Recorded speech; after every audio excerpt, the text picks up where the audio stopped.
Hey guys, MetalJesus here. Now I've owned the PlayStation 5 as well as the Xbox Series X for several months now, played a bunch of games on it, and I thought it might be kind of fun for me to do an updated impressions video for you, talk about the things I like, talk about the things I'm not so crazy about, maybe compare the two, and basically just tell you which one I prefer to use as a gaming system. In addition to that, you guys also know that I picked up around the same time the Oculus Quest 2. So at the end of this video, I'm also going to tell you my impressions of using this for several months. Let's take a look.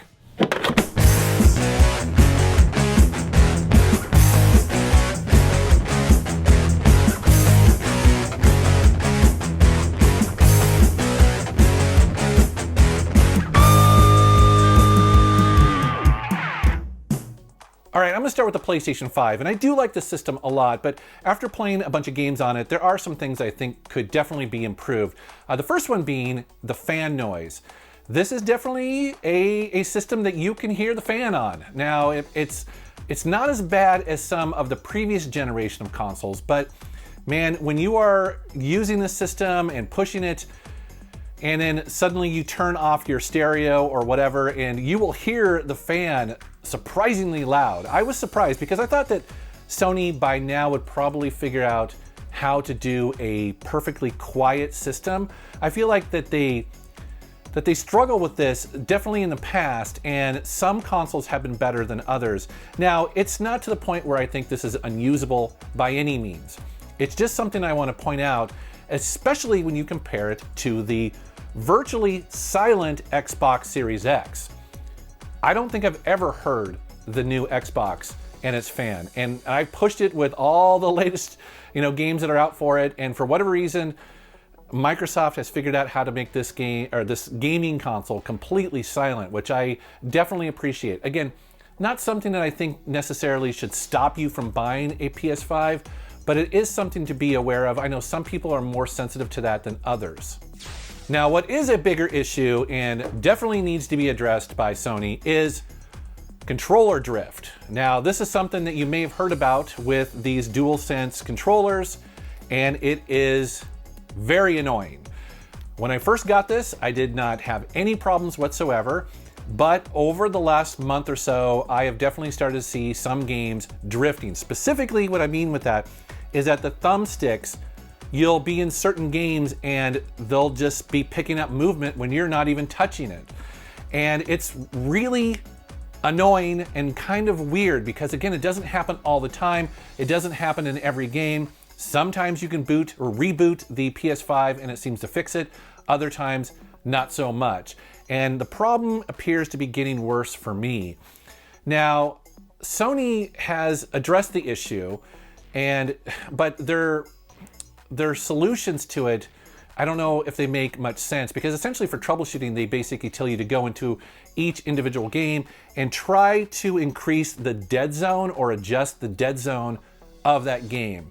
They also recommend that you update the firmware for the controller, which I have done, and neither of those things seem to have fixed the problem. Again, it's very hit and miss. I'll go a couple days and sometimes it'll be fine, and then I'll boot into a game and it's maddening. Like, you can't ignore it.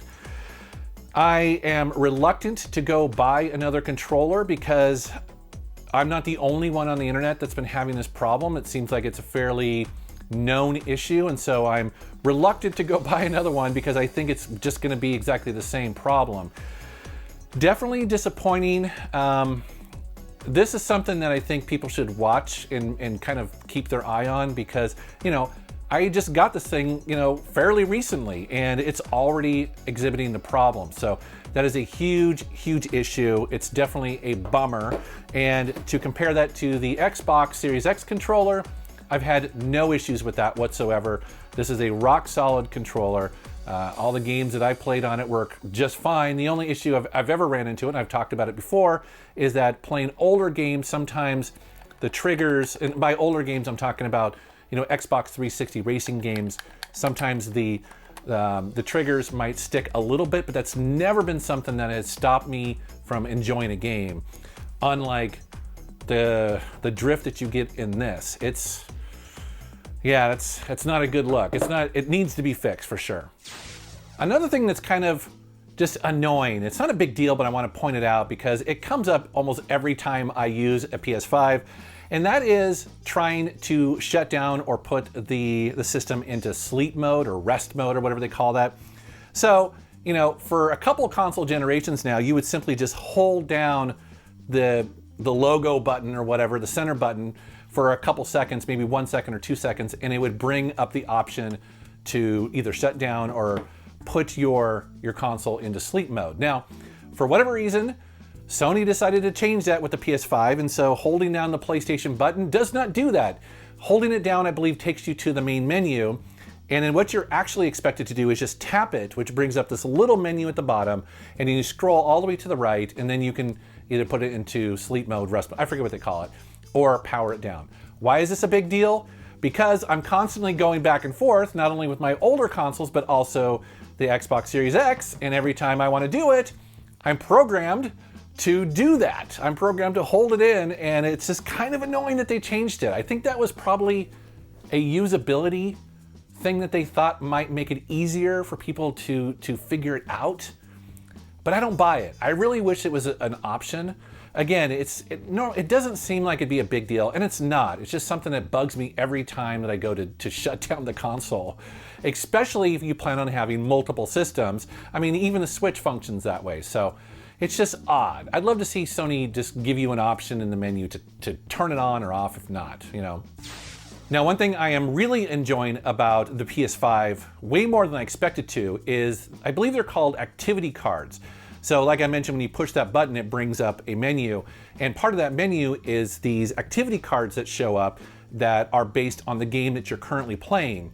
Now, if you're playing a PS4 game, it'll bring up trophy information, but if you're playing a PS5 game that the developer supports it is awesome, because not only does it show you your current progress in the game, not only does it show you the trophies and potentially how far into them you are progressing, but it'll also give you hints on the fly.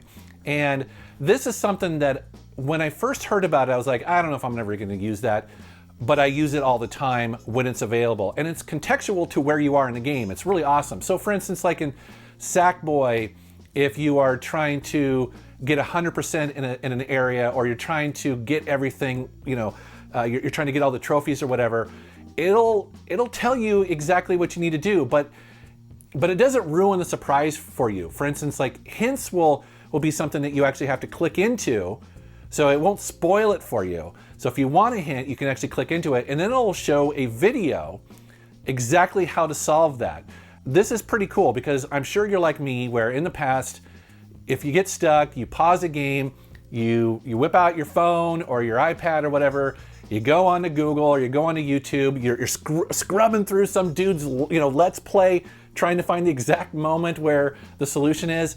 You don't have to do that anymore with games that support this. You literally just bring up that card, it'll have a video there or some sort of hint. It's super cool. It's something that once you get used to it, you want it in every system. So I would love to see Microsoft bring their own version of that to the Xbox series of consoles. I think it's super cool. Now let's go ahead and talk about the games, and it's been pretty interesting watching my friends and family that know that I own both of these systems, because inevitably they ask me, like, what are you playing on them? I mean, what are the must-play games? And I think the consensus is that there really isn't that much out there that you have to play, that you have to run out and get one of these systems to play. Now, that said, the PlayStation 5, I believe, does have more must-play exclusives. I mean, if you are a Demon's Souls fan, this is the system for you, right? If you're a Spider-Man fan and you want to play Miles Morales, you have to have this, right? Sackboy is amazing on here. So is Astrobot. Those are great experiences. And of course, there's a lot of third-party games that you can play on either system that look and play great. The Xbox, you know, we've talked about this in the past, and as of today, as of April 2021, you know, there isn't any Halo, there isn't any massive IP that you must own that's going to sell millions of these.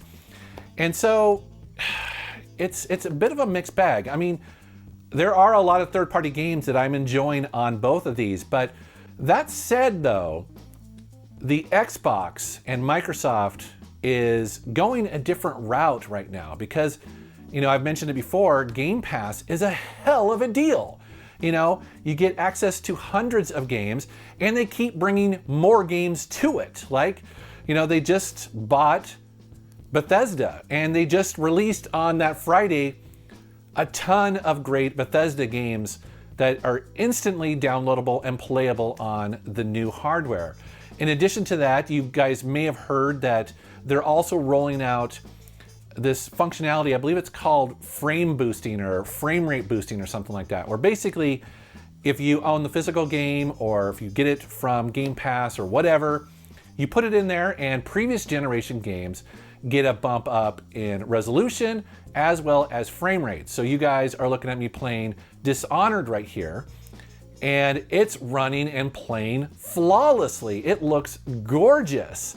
A game I absolutely love, and now that it's running on the new Xbox, I'm kind of sucked back into it. Like, you know, because it's also taking advantage of the improved load times that these consoles have. So Microsoft is doing something pretty interesting here where they're saying, hey, don't worry about the exclusives that are coming. Instead, dig back into your back catalog and play some of these games that maybe you haven't touched in a while because you're going to be playing them on new hardware in perhaps a new and better way. Another thing I like about the new Xbox interface is that it's very clear, letting you know which Xbox platform you're running. So for instance, it'll tell you if you're running the original Xbox, the Xbox 360, the Xbox One, or the Xbox series of games, and also whether the game has been enhanced to do that. So it's just a way of letting you know and setting the expectations when you're running all of these backwards compatible games. I just find it very nice to know because it's not quite as clear on the PS5. Right now I'm playing Horizon Zero Dawn again, which is a PS4 game, but as far as I can tell, there's no real indication as to whether I'm actually doing backwards compatibility or perhaps if there is an update for it. Maybe it's not as important for other people, and it's really not, I guess, at the end of the day, the games run, but I do like how Microsoft just tells you exactly what platform you're running on the new hardware. So between these two systems, I've definitely had some great gaming experiences and continue to have some great gaming experiences, assuming that the new PS5 controller holds up. We'll have to see how that goes, if it continues to get bad or not, but it is great going back and playing PS4 games and new PS5 games. I've been enjoying it a lot, but I've got to be honest, the Xbox is probably the system that I prefer playing on. It just feels like it's a little bit more polished. I love what Microsoft is doing with backwards compatibility. That's not going to be any surprise to you guys. You guys know that I love collecting and playing older games and all generation of Xbox games. Plus, again, Game Pass is such a killer deal. It's been really interesting because you guys know that I like collecting physical games, and I kind of use it almost like a way of playing games either I already own digitally, which is nice, or kind of testing out games that I may want to get physical versions for later if they're available. So yeah, I love the Xbox, but that's not all, because I also want to talk about this thing. What do I think about the Oculus Quest 2? So first off, I was not an Oculus Quest 1 user. I was actually a PlayStation VR guy, and I just kind of bought this based on the reviews. People said that it was something that is kind of like the next generation of VR. Plus, I really, really like the fact that it is all contained. You don't have to have any wires. That is a big deal to me. And after a couple months of using this, I gotta tell you, I love this thing. I play it all the time. I don't talk about it necessarily because there's no physical games for it, so there's nothing to really show on social media. But let me tell you, this gets a ton of use in our house. It's just exactly what it is advertised to be. It is, the best VR experience I've certainly had. I know there are better versions of VR on PC, but it requires a high-end PC. So for me, this is a great trade-off for it. Plus, it is definitely better than what you get on the old PlayStation VR. And while that was fine for the time, again, this feels next gen. This feels amazing to play. And every time I put on somebody's head, they're just instantly taken away to another place. They get it, they understand it, they know why this is such a cool gaming device. Another nice thing about the Oculus Quest 2 is that they continue to improve upon it after release. So they've unlocked even higher frame rates to developers, which is great because that means that these games run smoother and also make less people motion sick. That is exactly what you want VR to do. Basically keep improving the resolution and also the frame rates. That just makes all of the games better.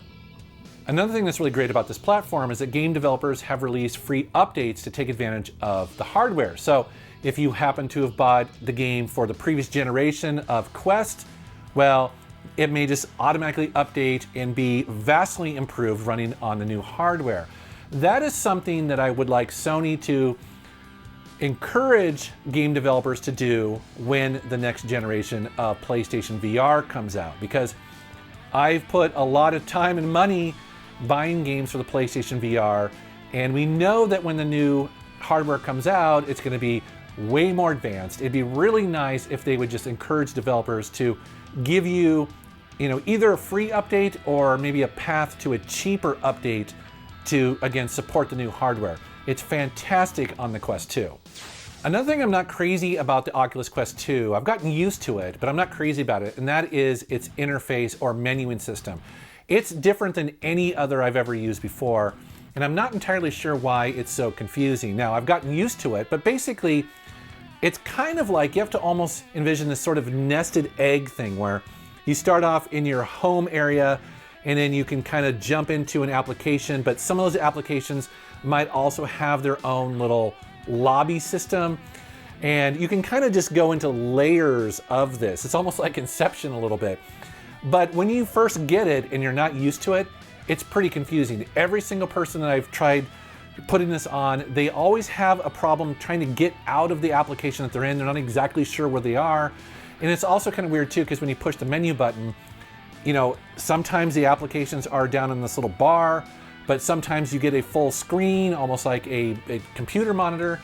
It just needs a little bit more breadcrumbs to let you know kind of where you are in the whole ecosystem and how to get back. I'll never forget when I first got it, I was watching a video and it was a really cool like music video thing. And I didn't know where it was or something like that. And I got back out, played some games. Anyways, basically I've tried to find it. I can't find it. I don't know where it exists. Like, it's so confusing where all the stuff is stored. And I think it's because there's just a lot of stuff on the Quest, both videos and experiences and games. So I do think that they kind of need to rethink the whole navigation system a little bit. I'd like to see that going forward, or if they update it or put out a new version.